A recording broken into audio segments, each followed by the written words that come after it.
So guys, আমরা এখন দুদিয়া থেকে খাওয়া দাওয়া কমপ্লিট করে মানে সকালে ব্রেকফাস্টটা কমপ্লিট করে এখন বেরোচ্ছি সোজা এখন মিরিকের পথে।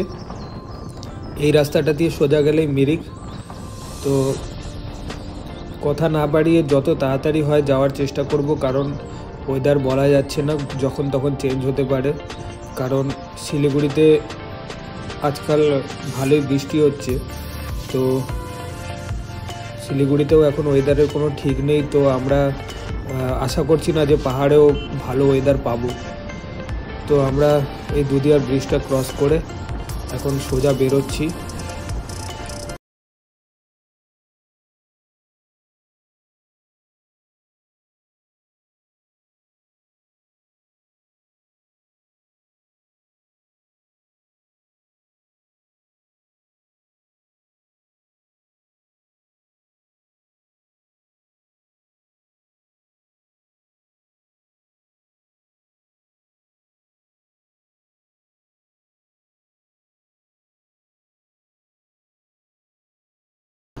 আচ্ছা গাইস, আমাকে অনেকে অনেক সময় কোয়েশ্চেন করে যে যখনই সময় পাও পাহাড়ে কেন যাও বারবার, পাহাড়ে কী এমন আছে দেখার মতন? সব জায়গা থেকে তো একই রকমেরই ফটো আসে, একই রকমেরই ভাইব আসে, তো পাহাড়েই বারবার ঘুরতে যাও কেন? অন্য জায়গায়ও তো তোমরা যেতে পারো, সমুদ্রেও তো যেতে পারো। বাট আমার কাছে একটাই অ্যান্সার, যে আমার ভালো লাগে। যারা রাইডিং করে, যারা ট্রাভেল করে, তারা বেশিরভাগই দেখবে পাহাড়টাকেই চুজ করে। কারণ পাহাড়ের মতন ভাইব অন্য জায়গায় আশা করি পাওয়া যায় না। কারণ পাহাড়ের একটা আলাদাই বিশেষত্ব আছে। কারণ তুমি যখন এখান থেকে রোহিণী রোড ক্রস করে যখন কার্শিয়ং হয়ে দার্জিলিং যাবে, সেই পাহাড়ের একটা আলাদা বিশেষত্ব আছে। আবার তুমি যখন সিকিম যাবে, নামচি যাবে, যখন নর্থ সিকিম, ইস্ট সিকিম যাবে, তো সেটার একটা আলাদা বিশেষত্ব আছে। আর আমরা যেমন আজকে মিরিকের রোড ধরে যাচ্ছি, মিরিকের রোডের একটা আলাদাই বিশেষত্ব আছে। এদিকে তুমি দেখতেই পাচ্ছ ভিডিওতে, মানে ফুটেজটাতে তুমি ভালো করে লক্ষ্য করো, চারিদিকে শুধু সবুজ আর সবুজ। তো এই রাস্তাটার একটা আলাদা বিশেষত্ব আছে। তো আমার সাথে এই ভাইবগুলো ম্যাচ করে। আমি এরকমই আশা করি যে এরকম জায়গায় থাকার জন্য বেশিরভাগ সময়, কিন্তু কাজের সূত্রে থাকা হয় না। তো যখনই টাইম পাই তখনই আমি চলে আসি ছুটে পাহাড়ের দিকে। তো এটাই বলার।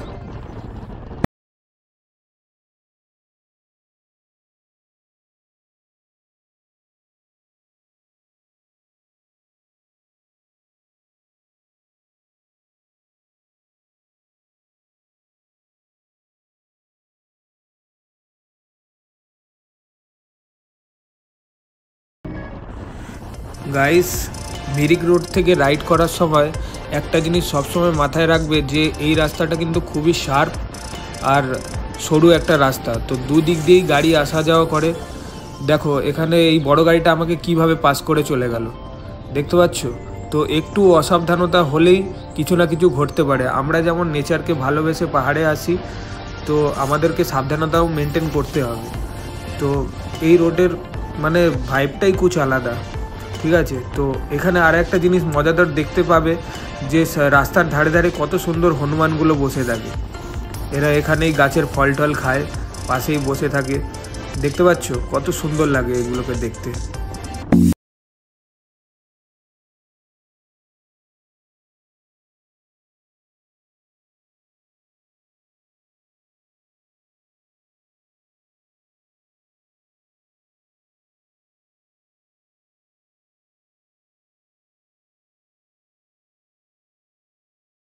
এখানে আবার জ্যাম লেগে গেল, একটু সাইড করে দাঁড়াতে হবে।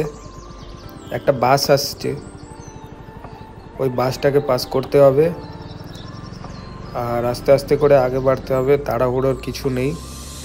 ও পাশে আরও গাড়ি আছে, আরও একটা বাস আছে, ওটাও পাস করবে। কি হয় দেখা যাক।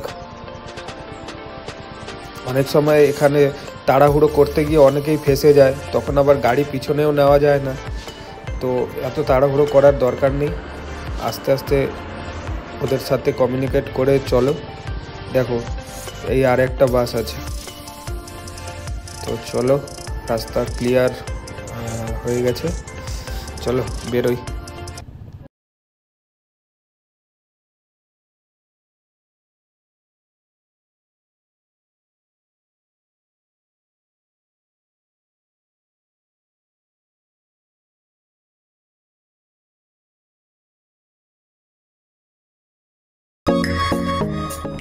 গাইস, এই ছোট্ট গ্রামটা তোমরা যে সামনে দেখতে পাচ্ছ, এই গ্রামটা ক্রস করার পরে খুবই সুন্দর একটা ভিউ দেখতে পাবে।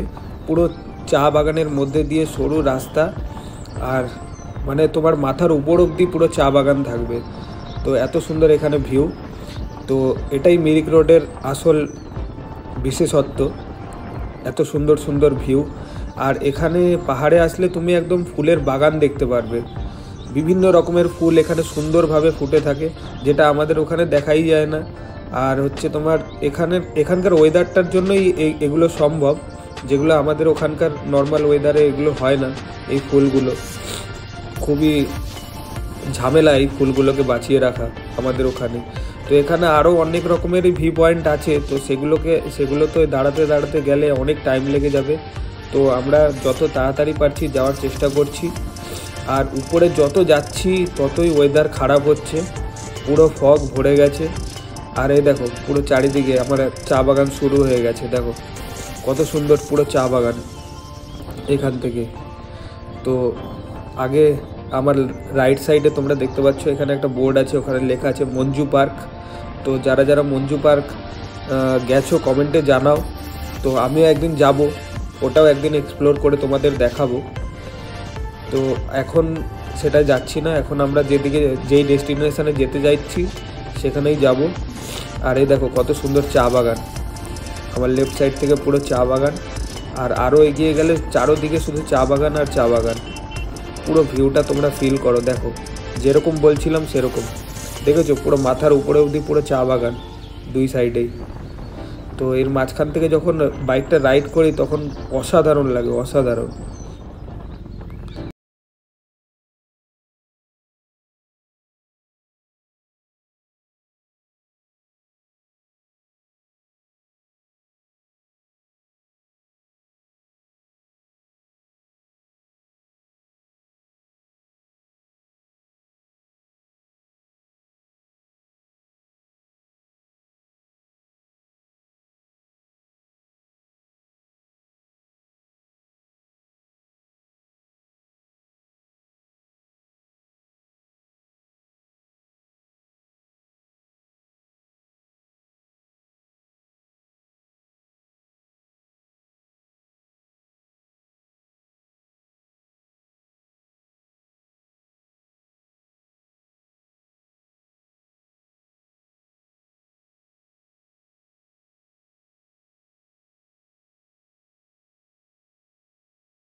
আমরা এক্ষুনি I love Mirik view point cross করলাম, বাট ওখানে দাঁড়ালাম না, কারণ ওয়েদার প্রচণ্ড খারাপ হচ্ছে। যত আগে যাচ্ছি উপরের দিকে ততই ওয়েদার খারাপ হচ্ছে।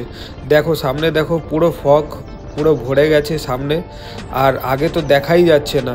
আর পুরো বৃষ্টির মতন মানে হালকা হালকা করে ফগ লাগছে আপাতত।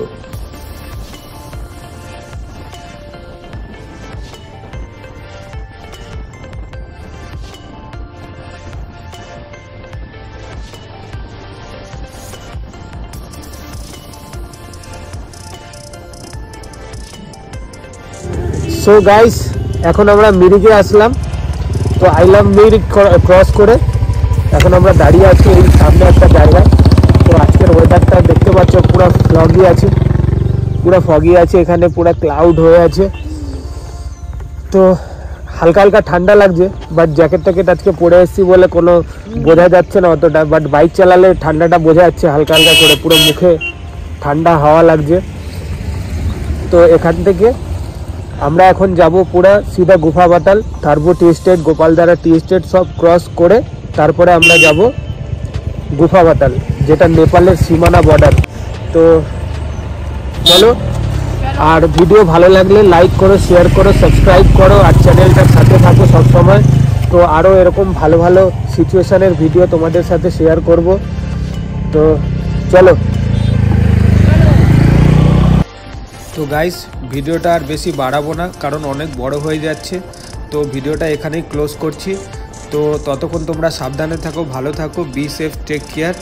তো দেখা হচ্ছে পরের ভিডিওতে। আর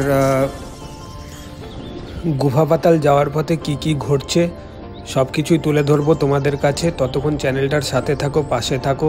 আবারও বলছি, বি সেফ, টেক কেয়ার, নিজেদের খেয়াল রেখো। টাটা।